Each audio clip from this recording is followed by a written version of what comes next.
Aimables téléspectateurs, bonjour et bienvenue à votre émission FM Entretien. Ouais, FM Entretien, cette émission qui est au cœur de plusieurs sujets, pas d'actualité, mais de sujets touchant la vie quotidienne des Congolais. Il y a plusieurs sujets qui touchent nos vies. Aujourd'hui, nous continuons avec le sujet que nous avons abordé en début de semaine, qui parle du VIH-Sida. Mais aujourd'hui, nous recevons un médecin. Il s'agit de médecin Gintsumbu Kasongo. Il est médecin à l'hôpital général de référence de Makala, ex-sanatorium. C'est avec lui que nous allons évoquer comment est-ce que se fait la contamination, les modes de prévention et puis qu'est-ce qu'il faut faire pour vulgariser tout ce qu'il y a autour de cette maladie ou de ce virus. Sur ce plateau, nous sommes à 3 journalistes. Il y a Mme Ruth Dinanzei, il y a Fifi Kalumbo, c'est avec eux que nous aurons le temps de poser les questions prévues à notre invité. Voilà, merci beaucoup, docteur Guy. Je pense que vous allez bien. Oui, je vais bien. Déjà, oui, ça va bien. La thématique, nous tous, nous la connaissons parce que nous avons commencé en début de semaine avec ça. Oui, oui. Le VIH, le sida. Avant d'entrer dans le fond, nous voulons avoir une explication, mais d'un professionnel de santé. C'est-à-dire, quelle différence y a-t-il entre le VIH et le sida? Bon, merci beaucoup pour la question. En fait, le VIH, c'est différent du sida, effectivement. Le VIH, c'est le virus, hein, comme on dit, la microbe, en fait. En fait, c'est le virus de l'immunodéficience humaine. C'est le virus qui cause le sida. Le sida, c'est l'étape ultime de l'évolution de l'infection à VIH. Donc, le VIH étant un virus, vous vous infectez, mais il y a plusieurs étapes d'évolution. Alors la dernière étape de l'évolution de cette infection-là, c'est ça qu'on appelle sida. En fait, on peut dire le VIH, c'est le virus, le sida, c'est la maladie causée par le VIH. Voilà. Les symptômes, comment est-ce qu'on peut sentir que quelqu'un est atteint de cette maladie? Bon, là, bon, c'est vrai. Il n'y a pas un symptôme pathognomonique par rapport au VIH parce que toutes les infections ou les symptômes qu'une personne vers le VIH contracte, ce sont les mêmes signes ou les mêmes symptômes qu'un OPVV peut contracter également. Sauf que c'est une question d'acuité. Mais là, il faut revenir sur l'histoire naturelle de l'évolution de l'infection VIH pour qu'on en parle suivant les symptômes. Parce que les symptômes ou les signes qu'une personne vers le VIH peut présenter, c'est par étapes. N'est-ce pas? C'est par étapes et quand vous voyez l'histoire naturelle, vous allez comprendre qu'au stade 1, 2, 3 et 4, il y a des symptômes spécifiques à ces stades-là. Voilà, je donne la parole à Fifi Kalumbo. Je venais juste d'ouvrir les balles, Fifi Kalumbo. Merci beaucoup Alain Ngoma, docteur Gintsumbu Kasongo. Point focal na hôpital général et référence à Makala, ex-sanatorium. Il y a tuberculose, hein? Oui. Mais si au domaine il y a sida par rapport il y a accueil, il y a malade, patient, baza attendre et ça la marande bayaka bango moko to bozelaka ba renvoyer les bino parce que ça teste quelque part, on vous envoie la liste de malades. Bon, c'est vrai, il y a plusieurs façons, plusieurs entrées, voilà, plusieurs entrées par rapport à l'infection VIH dans le hôpital, hein, pas okay. L'hôpital. Donc, il y a Moutoro, il y a la test dépistage volontaire, il y a Moko à l'objet, il y a ça va? Vous avez on a pesé entrer le bosso. Mais Moussoussou, il y a Moussoussou, il est malade, par exemple, il y a malaria. Mais le médecin a amené à ça la test à VIH. C'est ce qui est conseillé d'ailleurs. Au Moni. Moi, quand vous me consultez, automatiquement, je fais les counseling, ça n'appelle si conseil pour ça la test à VIH.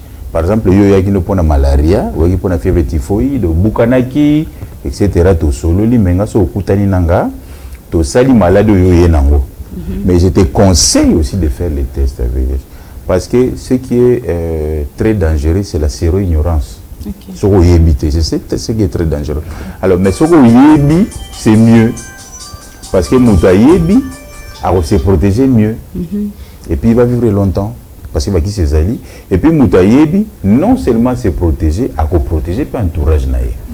Donc, il est conseillé au corps médical, n'est-ce pas, de conseiller aux malades de venir pour autre chose, de se faire dépister aussi.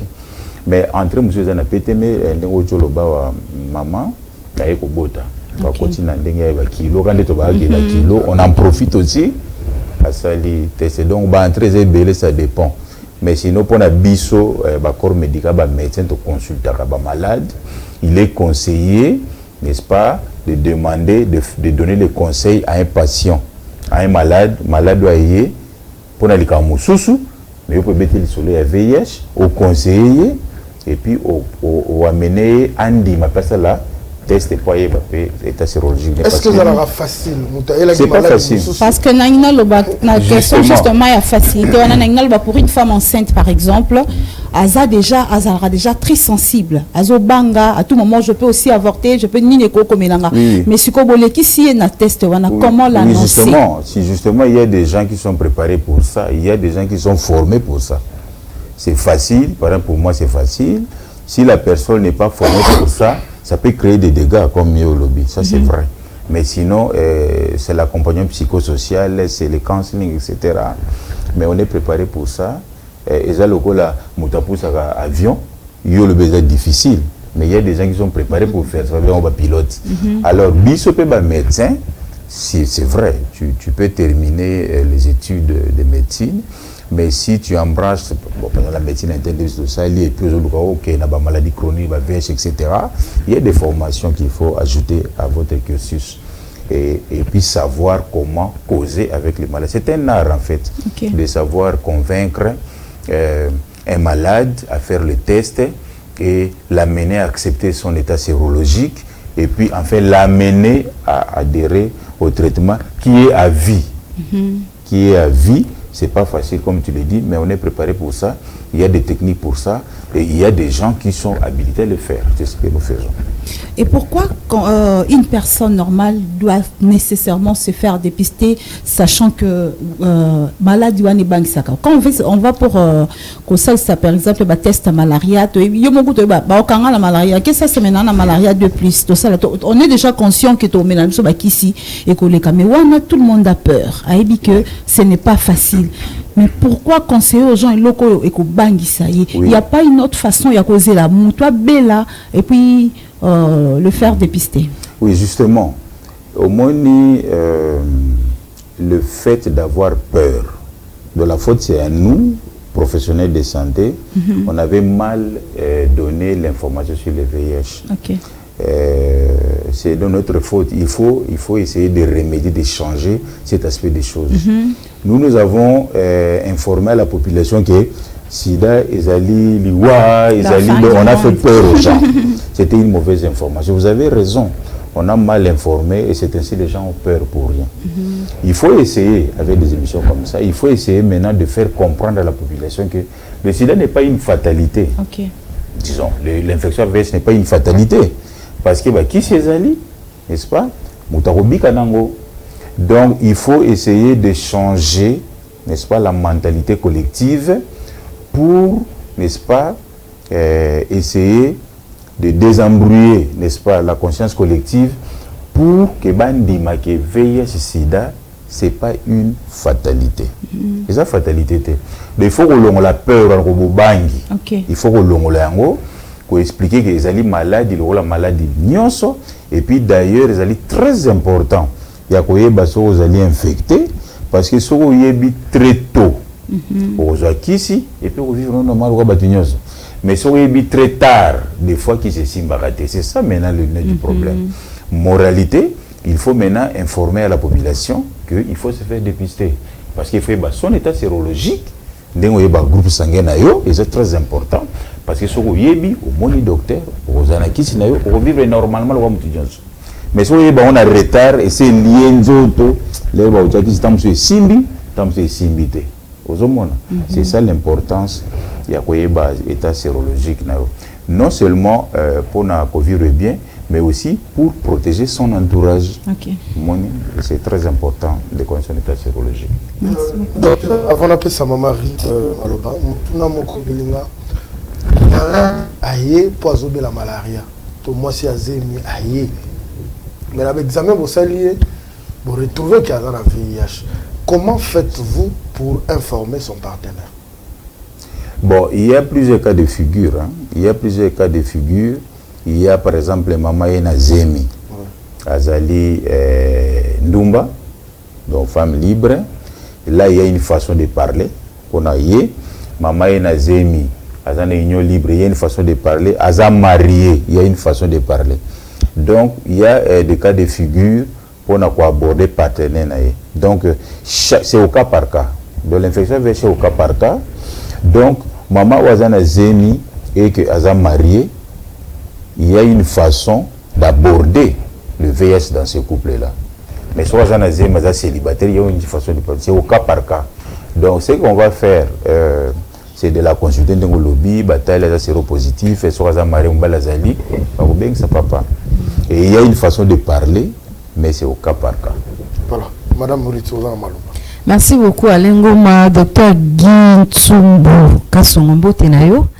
Na kolinga olimbola penza na lingala ngana otika na lokote ya lingala to zongi na infection VIH et se transmettre kalolenge ni po population yeba lelo to komi watu musu bakomo loba sida kindokipe ezali mususu alobi sida azu yango poza kindumba mususu bayela ki yango, mais en tant que professionnel ya santé population ezo kolanda na FM télévision ma kambuni bakoko kangana o etali transmission ya infection ya VIH.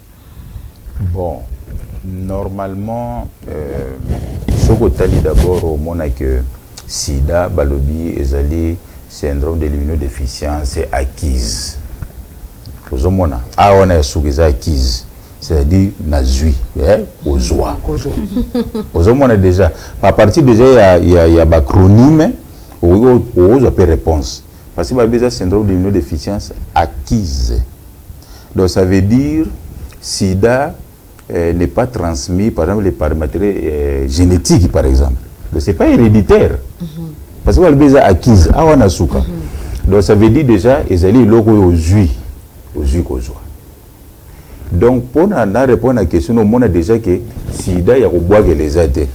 Parce qu'il y a un acquis au fond là. Sida, acquis. Au moins déjà, il y a une égalité. S'il faut réfléchir. Tout à fait. Voilà, s'il faut réfléchir. Parce qu'ici, nous sommes en train de réfléchir. On réfléchit seulement. Syndrome de l'immunodéficience acquise, c'est-à-dire la vie. Moralité, il y a qu'on boit que les athées, il y a une égalité. C'est acquise. Et puis, il y a hérédité des athées.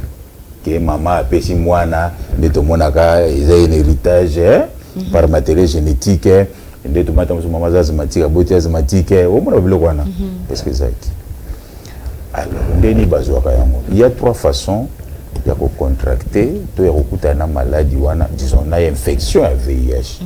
La première façon, c'est les rapports sexuels non protégés.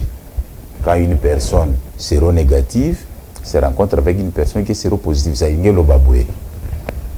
Le lengue ya mboya ko maladie wana ya VIH sida to infection to microbe wana ya VIH sida to balingala. Eza bosangisi nzoto. Ya mwasi na mobali to mobali to mona lelo les hommes et les rapports sexuels avec les hommes non protégés. Ceux qui moko na bango azanango et que muso azanango te apesi muninga. Ozomona rapport sexuel. Ça, c'est la première façon d'avoir. Et c'est à 80-90% des cas des infections dans notre pays ou en sud du Sahara. La deuxième façon, il y a une maladie à travers le sang, les humeurs infectées, bien sûr. La troisième façon d'avoir maladie de mère à l'enfance, la transmission verticale, c'est-à-dire maman zanazemi a pési mouananae, l'enfant acquiert ça, c'est la transmission verticale. Donc voilà les trois façons qu'on voit bosangisi nzoto mwasi na mobali soki moko na bango aza nango moko na bango aza nango te oyo aza nango apesa moninga à travers les humeurs, n'est-ce pas? Et puis la deuxième façon, le sang contaminé, les objets tranchants, donc en fait le sang et les humeurs, en fait. La voie sanguine. Et puis la troisième façon, la voie verticale, maman a repéré sa moine na zemi. Voilà les trois façons. Il y a des spécificités. Plus particulièrement, maman. Par exemple, maman a repéré sa moine pendant 3 temps, soit à Pessier, pendant Azana Zemi, moana. Pour moi, na kati libuma maman, azala infecté. Moi, na kati libuma azali protégé par le placenta, parce que le placenta c'est une barrière entre la maman et l'enfant dans le ventre. Et ça d'ailleurs, il y a le kiungulu, kiungulu. Donc moi, na lire na makila maman. Il y a un cordon ombilical. Il y a kiungulu nzamba sala kiungulu wana sikoyo et koti sala microbe te pas moi. Moi na ba makileza pur. Donc ma microbe nyoso tikala. Donc au PSA au courant il y a grossesse. Tout comme au PSA lors de l'accouchement, l'air moi na zobima, comment l'air moi na zora infection VIH, l'air zobima na mokili ou bien à au PSA heure à au PSA ma belle allaitement. Comment les trois façons bazoaka et ça la bongo. Ndenge mwana zoka bon soki mama au courant ya grossesse bon mimi ezala na suka ya grossesse vers 3e trimestre à cause de la sénescence du placenta parce que le placenta les amai donc les amis qui ungulu naturellement ça vieillit non parce que toujours que na mama zo kende robota alors ba maduso ma yungulu qui ungulu wana ekufit ce qui est naturel. C'est ça, on doit comprendre. Tout à fait, toujours parce que quand il y a 3e trimestre de grossesse, maman qui est robota qui yungulu pesa au bébé. C'est ça, non? Oui. C'est la sénescence du plat. Alors, les gens qui yungulu wane baby, ils ont filtré, ils sont bien té. Aux hommes, on l'air mona rozoa. Ce qui fait que les microbes ne goya et les qui alors au début de la grossesse qui yungulu les pesa bien. Et aux autres, tout comme peut placer au bébé, ceux qui m'ont par exemple là malaria, paludisme, au moins ce qu'on a en moni.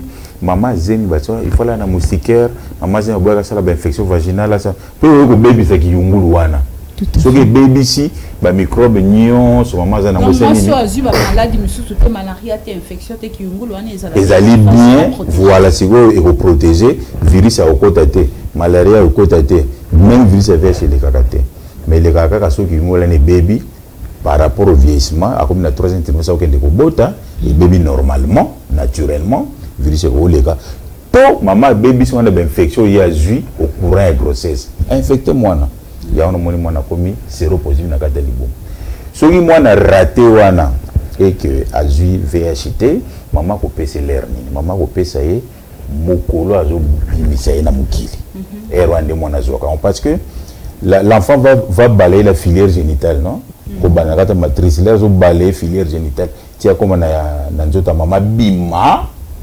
Donc à ramasser la sécrétion soit comme la balabala pas au bima so l'air les kakawana maman zo tindika ya zoya et on a des perroquets qui s'infecter parce que il a ramassé toutes ces microbes là les sécrétions et puis l'air au bima à s'infecter dans mon vapoter le quand des robots ça wana il peut s'infecter à ce moment là dans le de l'accouchement mais ce qui peut arrêter wana a oui ko zango l'air zo la mabele abima qui n'est bien séronégatif.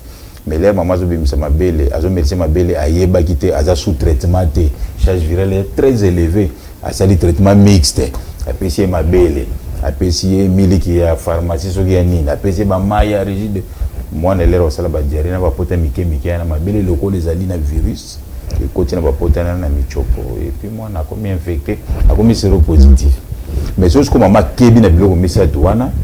Et qu'elle est sous traitement, moi, on a bien sans problème. Et surtout, ce qui peut avoir dans ma bouche, il y a des VH, moi, on a un VHT. Et pour protéger l'enfant, pour protéger l'enfant, la maman doit être mise sous ARV. Parce que son maman a il y a VIH, alors qui se charge virale. Charge virale, ils ont dit quantité de virus, il y a 1 millilitre de maquila. Parce que l'infection VIH est charge virale dépendant. L'infection VIH est charge virale dépendant. Ça veut dire plus la charge virale est très élevée, plus la personne a le pouvoir d'infecter. Moins la charge virale est élevé, moins la personne a le pouvoir d'infecter. C'est un somme séropositif à la VIH, mais à sa partenaire n'était parce que la charge virale est indétectable. Donc, qui dit tellement ma kasi, moi, si vous appelez ça moutou ou azanaye, c'est parce que l'infection à VIH est charge virale dépendant. Ce qui fait que la maman étant sous ARV, a quitter sa quantité de virus ma kasi na kata makila na ye, ngenge na ye ya kopesa moutou virus et kwei mwana aozala na lobiko. On a azongo parce que c'est charge virale dépendant. Ok, toujours pour rester concernant virus en la transmission nango lelo na kati ya société batu mingi bayebi ke keba bana verni ba objet tranchant ba utilisaka bokoki kokabola pe sida virus to pesi ndakisa ya mutu moko aza na virus asaleli lim to ciseau azoki makila na etikali vie ya virus est-ce que ça na ngonga moko bo eza déterminé pour ekufa ou bien kotika la wana libela ata batie désinfectant vie ya virus eza kaka eza na durée moko boy. Bon, en fait, les virus, d'abord, il faut dire virus très fragile. Virus à VIH, très très fragile. Et c'est un virus intracellulaire obligatoire. Donc, c'est un virus qui est très fragile à l'air libre, à la chaleur, à résister à rater. Mais le virus va vivre plus dans la cellule vivante. Elle est intracellulaire obligatoire. En dehors de la cellule, le virus ne traîne pas à Oumélaté. Ça, c'est ce qu'il faut d'abord reconnaître. Mais alors, le deuxième mode de transmission, n'est-ce pas, la voie sanguine. Parce que le virus est dans le sang, la voie sanguine. Dans la voie sanguine, on voit tout ce qui est du sang et les objets tranchants. Donc, et là, on se dit que ça, on dit que c'est makila. Ce qui oppose zoki, makila n'écoute na makila no c'est nini aux yeux. Alors, na bana lime, ce qui a été asali moto. Bana manzaka bazoki sakape so pa il faut kende tina kwa na ozoki si moto soko zoki si makila nezali ke aumeli na ngote ayepe aselo manzaka ozoki vous vous infectez maintenant voilà maintenant ça dépend de l'ergométrie, ça dépend de l'environnement. Ça c'est lié à l'ergométrie, ça dépend de l'humidité, ça dépend de la chaleur, ça dépend de l'environnement où nous sommes, n'est-ce pas, de l'ergométrie. Mais ce qui est sur le virus, c'est très fragile. C'est très fragile. Et puis, désinfectant, c'est pas ça ce qui tue le virus, c'est pas ça. Ça, c'est une façon seulement de rouer les gens. Mais c'est ainsi, au moins, dans le mode de prévention, le but que tout ce qui est tranchant doit être personnel. Même dans le cas de maman, il faut que l'éliminer. Il y a basi motu na l'éliminer. Boza bana basi papa na maboti no basi 5. Moi ça la moi à l'université, moi à la classe et yébité. Moi à la lycée. Mais tout ce qui est tranchant doit être personnel. Pourquoi? Parce que y est pas là. Aza par exemple dans le lycée na 6e CO so ki wapi, tam so bi manena mi bal to yébité. Tam so azali zéro ignorant. Aza déjà infecté. Mais il m'a fait à éviter. Parce qu'on va voir que les gens sont infectés, mais ils sont ignorants. C'est ceux-là qui sont très dangereux. Parce que les gens qui habitent à Osanini, à Zokaba. Mais les gens qui sont séropositifs, ils ont une discipline à Okabate. Parce que quand ils ont Okabate, ils ont mis bébé, et puis ils ont mis batté là. Mais si vous voyez les qui n'ont pas analysé, je ne sais pas, ceux qui ont appris, ceux qui ont il y a moi, c'est tout le bâti. Azana lim yo yébité, maman yébité. Vous avez des histoires c'est déjà très compliqué. Si koyo yé azada séropositif, mais dans la période de fenêtre, a yébité parce que beaucoup de bilembo au moins la période de fenêtre c'est asymptomatique bilembo yébanité. Azé infecté a yébité, a sali a zoki. Yo si ko maman le kola moi nous avons confiance na yé, aveugle bien sûr, mais na quand VIH ma confiance parce que tout ce qui est tranché personnel, je peux m'en nini au salut le zoki. Vous êtes infecté au VIH, quand la minité, papa peut rejoindre parce que vous avez papa. Et il y a complication à la longue d'ici 2 ans, parce que tout le monde d'ici 2 ans, 3 ans. Et qu'on bima bilembo liboso, bah qu'on boit que la nani, papa ndoki. C'est là où on parle de la sorcellerie. Voilà. Alors que vous n'étiez pas prudent. D'abord, papa qui ndumba ne mutaya na sida, ce qui est faux, parce qu'on dit toujours papa ndumba, non? C'est ça, non? Il y a mutaya qui nango. ce qui est faux, mais on a oublié la chaîne de transmission. Mon discours, oui, c'est pas oui. Et maintenant, les deux parents aussi seront des séropositifs. Et l'enfant aussi est séropositif. Mais si pas mère garde, bah y a une chose va salir la limiwana, bah les gens va salir la guerre. Donc alors que c'est la prudence. Donc la deuxième voie là sanguine, c'est très important. Moralité, tout ce qui est tranchant est individuel, même au sein d'une même famille. Très bien. Balnaldi Baza Kolanda, Balandi FM télévision, bah ebi que nyonso ezali tranchant, bah lim, bah ciseau, bah o nyonso Baza Kolanda FM télévision, boko misana mabota na bino, esengele ezala na mutuna oyaye. Docteur mutuna mususu lelo ba fête na ba famille, mutu azora susu ba service traiteur te pona makoki, ba bengani kaka bandi kwa famille bazolamba, omona ndeko moko azoki. Mbeli oya zokeli wana muso alobi sokolo wana savon pesa pe dans l'immédiat pesa pe ndeko mususu akata lokwa ya zokia pe maman mki. Est-ce que on a peu danger ezali à transmission? Bon, si justement c'est ce que j'ai dit. J'ai dit que le virus VIH ezali d'abord un virus qui est fragile. D'accord, ça on n'en disconvient pas, c'est fragile. Et puis tu lobby que c'est un virus intracellulaire obligatoire, donc on ne peut vivre que dans une cellule. Et puis Nalibanda aza fragile.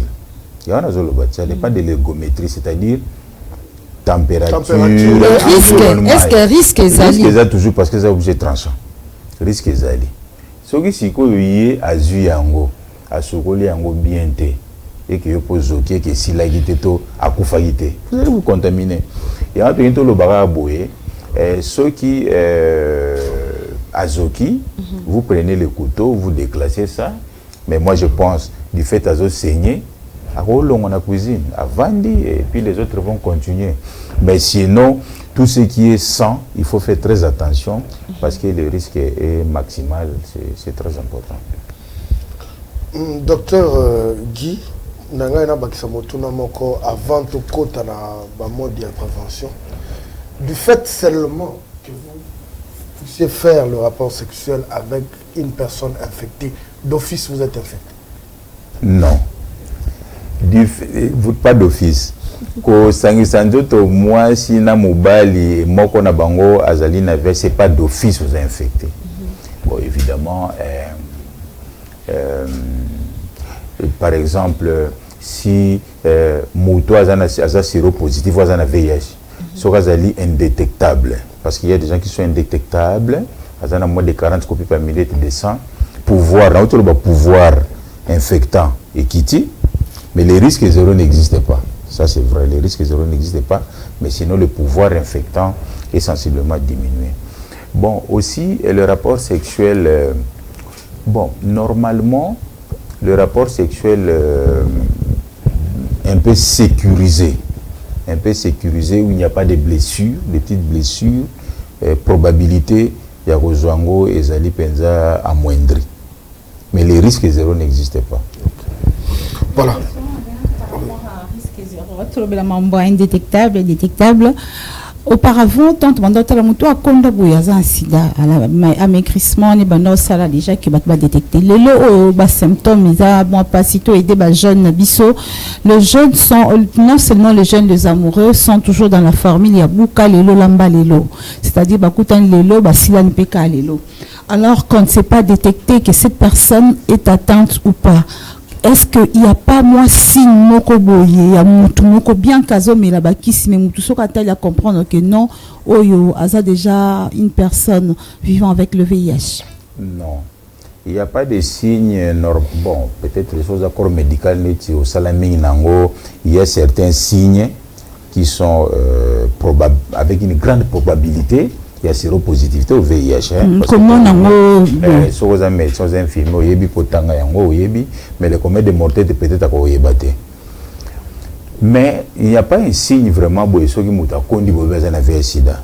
C'est ça maintenant l'erreur que nous commettons dans la société. Non, parce que le lot aussi te comprendre que Kokonda n'est pas seulement voilà. Sida, même maintenant. Voilà. C'est comme vous t'écoutez, non, vous avez formé la on est plus dangereux parce que c'est ignorant et c'est eux qui sont plus dangereux. Alors, par exemple, ça compte aux obéla, au bang. Mais tu as normal. C'est normal, entre guillemets. Mais c'est pas bien qu'on a santé. Il est très dangereux parce qu'il est séro-ignorant. mais babilembo ezali dès na utalo basoto landi stade classement ya OMS azana 4 stades. Bien sûr on parle aujourd'hui de sida avancé, oui c'est vrai, mais au parce que tout le monde ici n'est pas un corps médical et puis il y a public. Mais d'une manière générale, bilembo ezali na par rapport à stade ni na utalo bane bandeli. Omoni so tu as l'évolution il y a histoire naturelle avec sida na stade classique il y a OMS tozana 4 stades. Ceux qui mutu a beli vers sida mélicité évolution dans ce 4 là. Stade de Liboso par exemple le stade de 1 c'est asymptomatique, ils ont bilemboté. Au moins ils ont bilemboté, mais vous avez des ganglions généralisés. Ganglions mimi généralisés. Et les ganglions inaperçus tout ça. Mais les mbokolo la boyebenda ils ont. On va revenir sur l'histoire naturelle, vous allez bien comprendre. Stade 2, il y a OMS, bilembo bandi. On est comme symptomatique. Par exemple, c'est la perte de poids, n'est-ce pas, inférieure à 10% du poids corporel. On est rataraté. Parce que la multiplication du virus demande beaucoup d'énergie. Conséquence, la personne doit maigrir parce que c'est l'énergie qu'il consomme. Mais ce que le problème, c'est que si on est à 120 kg, et c'est au monde qui a perdu des kilos, à perdre de thé. Mais, bateau, on va consulter à Ebi, matin à poids Ebi. Au moins, t'es docteur, nazala, na 120 kg, na 100 kg, na 70 kg. Mais, azamounene. Yo so mon azamounene. Tant que le monsieur est athée. Mais si on matin à kilo, au moins, qui a perdre, par exemple, moins de 10% du poids corporel. Par exemple, 67 et 70 kg, 10% à 7 kg. Donc, sur du 70 moins 7, 63. À perdre de moins de 10%, d'autres va perdre 5 kg. Donc, tu as 70, mais tu as 65. Alors que tu as l'hygiène, tu as bien. Vous comprenez? On a déjà signes. Ils ont déjà signes. On a un stade 2.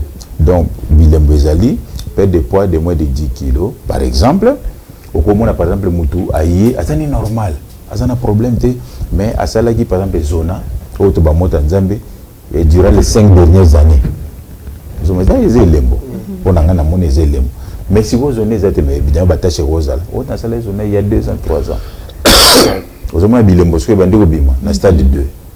Vous avez des dermatologique, moi, ma kwanza, mais donc, on est au stade 2, il y a OMS. Alors, stade 3, perte de poids supérieure à 10 kg. Vous avez surtout 70 kg. 10%, perte de poids, n'est-ce pas, supérieure à 10% du poids corporel. Au pèse combien on pèse 70 kg. 10%, 70 kg à 7. Supérieur à 10%, par exemple, à perdre 13 kg. Déjà supérieur à 7. Ça, c'est un élément. Moi, je suis comme un stade de 3.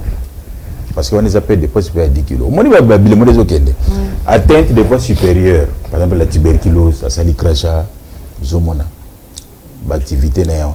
On a déjà au Monique, dans un stade de 3. Parce que tu classes ça, pour nous, il y a pour traiter, il y a pour traiter des traitements. Moi, stade de 4, par exemple, par exemple, on peut comprendre. Par exemple, stade 4, tout ça, par exemple, cachectique, par exemple, tout ça, par exemple, la toxoplasmose, ma terme, tuberculose extra-pulmonaire, au babendamai, au cancer, ebimé, au moins, tu as un stade 4. Ce qu'on a classifié ou stadifié, on a un stade haut, traitement des alaboyes, au stade de ça.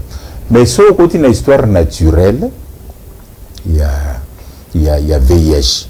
C'est-à-dire l'histoire naturelle, VIH, c'est-à-dire Moutou a infecté l'élo le 17 mai. Mais à mélicicité, l'histoire naturelle, il y a évolution VIH. Ça prend au maximum 11 ans. Bon, ça dépend aussi de l'immunité, ça dépend de la santé Moutazali, ça dépend de la ça dépend de la immunité, hein? Donc, mais si autant une histoire naturelle de l'évolution de l'infection à VIH, c'est au maximum 11 ans. Ça veut dire, ceux qui ont VIH, s'infecter le microbe à VIH, à mélicicité, azana maximum 11 ans à revivre et puis à rekufa. Pour nini? Parce que la première phase de l'infection là, c'est l'histoire naturelle. Hein? Vous avez 6 étapes qui doivent se réaliser. Voilà, qui doivent se réaliser. Okay. Nous avons les 6 étapes. La première étape, c'est la transmission. Oh, maman Otoloba. C'est la transmission. Nous avons la transmission. La deuxième étape, c'est un syndrome rétroviral. Là, ça peut prendre 2 à 3 semaines. Ça veut dire Mouto a infecté la VIH obligatoirement dans les 2 à 3 semaines. Alors, ça, c'est grippe. Au moins, tu as grippe, hein? Moi, grippe. Mais les canangos, on met la qui c'était. Ouais, ma flash déjà. Ma flash déjà, obligatoire. C'est obligatoire. Ça, c'est l'histoire naturelle. Mais là, ça peut prendre dans les 2 à 3 semaines de l'infection. Il peut déjà faire un syndrome rétroviral. Moi, grippe, moi, rime, moi, et l'équipe. L'école, là, on met la qui c'était. On est normal, entre guillemets. On continue à vivre. On met la qui c'était. Ça, c'est le syndrome rétroviral. Et puis, la troisième étape, c'est la séroconversion. Séroconversion, ça veut dire si on a anticorps, anti-VIH, et ben dit que bimanakata makila na yé. Ça c'est dans les 2 à 4 semaines. Parce que si on a infecté le VIH lélo, beaucoup de laboratoires bubendi makila botali, et ça négatif lélo. Parce que tout est lié, hein. Tout le baquet, l'infection VIH est charge dépendant. Ça veut dire s'il n'y a pas trop de virus dans un milieu de disons, pas trop de virus, ça veut dire que tu es dans le labo, tout le monde a été. Alors là, c'est dans les il faut et comme belé, tu quoi comme belé. Et comme belé, c'est multiplié belé, on a pas technique. Mais sur la technique, nous sommes là, nous sommes dans les 2 à 4 semaines à ça dit séroconversion. Ça c'est la troisième étape, n'est-ce pas? La quatrième étape, c'est maintenant l'infection latente. On est aux 8 ans. Soit au Bela, hein? Les lois pour l'hôpital à Bimi, au maximum 8 ans. Azomela qui cité. Et puis la cinquième étape, c'est l'étape de SIDA, c'est-à-dire la maladie psycho. Maladie où le VIH appelle ça bien en SIDA. On a psycho, on a la cinquième étape. Et puis le SIDA avancé, c'est la dernière étape et la mort. Ça, c'est le stade. Sixième étape finale. Là, Bernard nous a testé baby, et puis il n'y a pas une définition claire sur le sida avancé, mais sinon, taux à CD4 à immunité inférieure à 50, par exemple. Cachectique à Kondi Makasi, apparition de cancer, il a dit, et puis c'est la mort. Ça, c'est dans les 11 ans. Mais si vous avez talibé au monde, pendant la période de fenêtre, les bandits ont infecté les lots. De 0 à 4 à 6 semaines, c'est la période de fenêtre. Hein? Période de fenêtre. Wana, charge virale très élevée, n'est-ce pas? Et puis, mouton a hautement potentiel à infecter les gens. Il y a des gens qui sont ignorants. Aux hommes, la période de fenêtre, c'est ma belle en après cette période de fenêtre, il y a une infection latente, 8 ans. Et puis le stade avancé.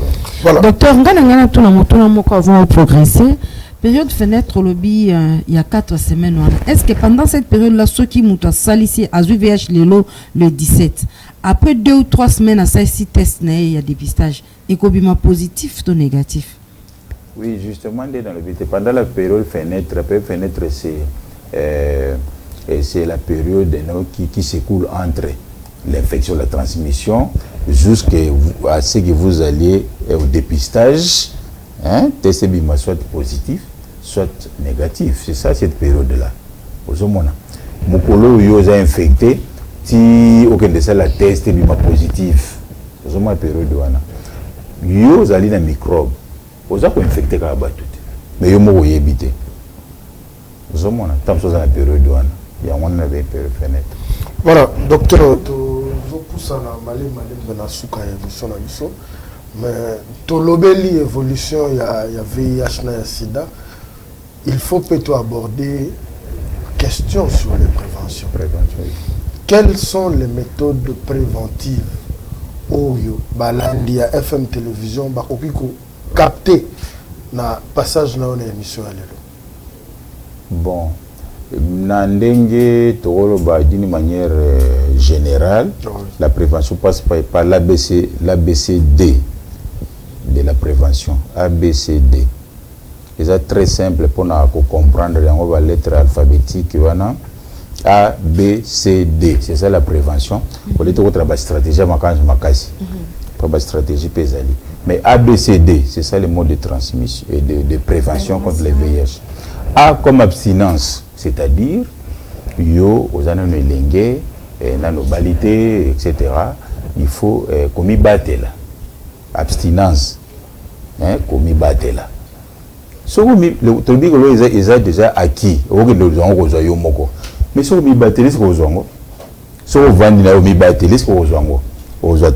l'abstinence est très important comme un mode de prévention et c'est ce qui est conseillé pour les célibataires et ceux qui ne veulent pas entrer en contact avec les verres.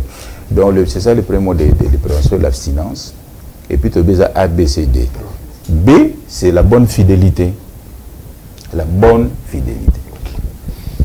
Ça va? Bonne fidélité. Fidélité, mais bonne, la bonne fidélité. La bonne fidélité. Nuance. Donc, moi, il y a une nuance. Ah, ouais. Moi, c'est moi, c'est ça la bonne fidélité. Tout à fait. Bon, je suis peine à fidèle, à fidèle, alors là, maintenant, c'est demain, est-ce que c'est la bonne fidélité? Donc, la bonne fidélité, aussi, c'est un mode de prévention. C'est comme condom, l'utilisation correcte du préservatif. Ça va? Qu'on s'allait l'appeler préservatif, correct du préservatif est très important. L'usage correct du préservatif, parce qu'on peut l'utiliser, mais on a mal utilisé, on sera infecté. L'usage correct du préservatif. Et puis, ABC, D comme dépistage. Donc, il faut qu'il y ait un état sérologique pour se prévenir. Ça veut dire ceci. Si on s'est dépisté, on a séronégatif, c'est-à-dire qu'on a un microvirus, il y a VIH. On va battre les sous. Alors, parce qu'il y a un makambo, pas au côté de moulongo, il y a bateau bazali infecté. Donc, il faut se faire dépister. Ceux qui sont séropositifs, vous avez un microvirus, les appels de pour na osalate, au côté nakati, il y a microbe. Mais au-delà de ça, ce qui est un peu plus simple, mais il y a des stratégies de prévention. Au moins, les stratégies c'est belle. La stratégie de prévention, la prévention combinée, la stratégie de prévention, par exemple, la prophylaxie, il y a 4, par exemple, la prophylaxie pré-expositionnelle, la prophylaxie post-expositionnelle, la prévention combinée au moment où on a une stratégie pour la virus, la prévention combinée, et puis la PTM. La stratégie, la prophylaxie pré-expositionnelle. C'est-à-dire, tolobi que tu peux inciter la stratégie, c'est-à-dire qu'on peut s'abattre qui s'en avance, qui s'en avance. Mais là-bas, qui s'y avait, c'est en avance. C'était aussi prophylaxie. Voilà. Un système automédication. Voilà, c'est une stratégie. Oh, parce que tu banga dépistage 4 points le a dépistage. Vu que muta banga pour se faire dépister et que en tant que médecin, oui bah signe sous est-ce qu'on peut pas couper ça mutuba produit? C'était ça ma question. Non. On peut pas donner les produits comme ça. Parce que si la personne est séropositive, il faut carrément qu'on ait un ARV ad vitam. Donc, on peut se produit à boiter. Mais dans la stratégie pré-expositionnelle, mais il y a des conditions pour la stratégie pré-expositionnelle. Première condition, il ne faut pas oser la séropositive au VIH. Donc, ils ont retourné au dépistage. Il faut la moto séronégatif, par exemple. Parce que c'est séropositif, ça ne sert à rien de stratégie. Il faut que tu aies un moulongo, il y a qui ici, donc, dans la stratégie pré-expositionnelle, l'une des stratégies de prévention, stratégie prophylaxie pré-expositionnelle, là, on peut donner les médicaments en avance. Mais pour le séronégatif, séronégatif, on va faire mais banani ba longo bani kozana kata stratégie wana. Par exemple, Bandumba. Moni, Moutazani Ndumba, mais séronégatif. Il y a une stratégie pré-expositionnelle, à zone la bakisi, pour azoyamote. Mais tu dois comprendre. Parce que Azan en côté. Mais stratégie est plus pour na bateau yo oyo musala na bango basalaka. Ils ont un risque potentiel de recevoir VIH. Vous avez Bandumba par exemple, ba couper sa bonne stratégie wana. Ba couple séro-discordant par exemple. Maman Zalina VIH, Mbala Zalina VIH. Papa Zalina VIH, moi ça Zalina VIH. Ba couple na pezalaka. Moko na bango azanango. Moko azate. Oyo azanango te a une stratégie.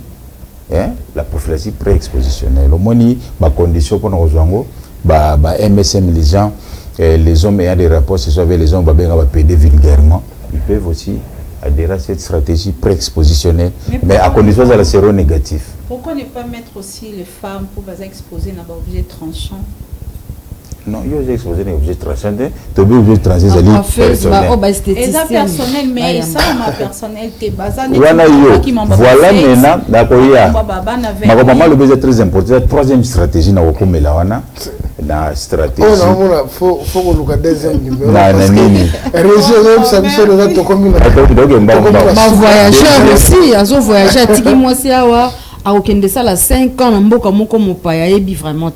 Mais justement, et puis il y a des conditions, il faut de la séronégative, il faut avoir un médecin qui connaît très bien la prise en charge de VIH, SIDA, il faut qu'on puisse vous tester, parce qu'il faut retester, il faut chaque 3 mois, contrôler il y a des conditions pour adhérer à cette stratégie-là, et vous prenez les médicaments. La deuxième stratégie de prévention, la stratégie post-expositionnelle, on a déjà au quotidien contact d'un virus. On a besoin de continuer à contact d'un virus. Par exemple, en cas de viol, en cas de prochain de santé, les bisous docteur, ça c'est pas aux oki, la moutonne a séropositif, ça c'est post-expositionnel aussi, maquillant les yeux, au misoki ici, là il y a aussi des traitements pour ça, dans les 72 heures, au virus c'était, il faut relander l'ango, ou en cas de viol, stratégie post-expositionnelle. Troisième stratégie, c'est la prévention combinée au nazolobanao. C'est très important. C'est-à-dire, la prévention combinée, au kamati mutumoko o yozo landelaka azo sidate. Mais boziba prévention combinée, c'est-à-dire boziba stratégie belé au combiné yango. Par exemple, il y a vous prenez les modèles structurels, par exemple les médias. Au monde est au salaboué. Il y a stratégie combinée, non? Au sangisi médias, les méthodes mécaniques, préservatifs, au sangisi campagne na kati ba cité aux hommes stratégie combinée, c'est-à-dire les gens qui ont quand même président bozina mutumoko bozo sensibiliser bato babo ya sida neti boy toza trobi que il faut la préservatif malamu, il faut se faire dépister, il faut kolanda ba information na radio na TV, ça c'est la stratégie combinée. C'est-à-dire vous prenez plusieurs méthodes pour combiner yango pour prévenir VIH sida. C'est ça la stratégie combinée. Donc, l'être au la boisaïs, dans le cadre de la stratégie combinée, et puis quatrième méthode, c'est la PTM, prévention de la transmission du virus, du VIH sida de la mère à l'enfant. Donc, maman ouazana zemi, il faut qu'il y ait un service ouana, parce que ceux qui maman ouazana zemi séropositif, et que moni, et que service à PTM zali, moi na bima, malamu à VIH sida te. Ceux qui maman qui minde ma bé. Donc, voilà les stratégies, 4 stratégies, mais sinon, c'est la BCD. Les bébés là, ça est récupérable. Mais tu le que ceux qui, maman, a un VIH, SIDA, a séropositif. Tu peux essayer les 3 non, mais maman a respecté tes alandi PTMT. Mais quand tu as coquille pour infecter, à exposer moi, non. Le bébé, on a déjà exposé, on a mis la maladie. Est-ce récupérable ou pas? Non, c'est récupérable. C'est ce que je voulais dire. Si vous êtes infecté, c'est ad vitam. C'est-à-dire, la sérologie restera toujours positive pour toute la vie. L'enfant sera une personne vivant avec le VIH. Dès qu'il est bébé, docteur, on a une minute. La ligne de précision. Est-ce que nous avons la qui pendant 30 ans, toute la vie pendant ad vitam. Le traitement de VIH et toute la vie ad vitam. C'est-à-dire au bandit qui c'est le team parce que pour le moment, qui s'y a virus dans les monanités, mais qui s'y a freiner multiplication virus de monani yangwana. Le rôle demi-vie nango est à de 24 heures. Demi-vie, c'est-à-dire ce que meli qui si na kati nzoto tant où est la kati nzoto ba air 24 heures il y a un monde chaque 24 heures.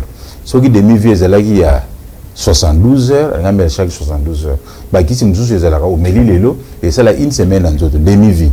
Mais il y a ARV, bah, anti-rétroviral, il y a 24 heures. Il y a un homoni, bah, de mélange chaque 24 heures. Ça veut dire, si vous décidez qu'on met la ARV à 8 heures, donc, vino on mélange à 8 heures, 8 heures, 8 heures, 8 heures, 8 heures. Parce que chaque 24 parce que tu as comme 9 heures à lobby qui se nini et si les nanzo parce que demi-vie dans 24 heures. Il y a c'est la raison pour laquelle chaque jour à la même heure. Parce que heure c'est comme 24 heures dans coquille. Le soir décidé à 9 heures, à 9 heures, 9 heures, 9 heures. So décidé 20 heures, 20 heures, 20 heures, 20 heures.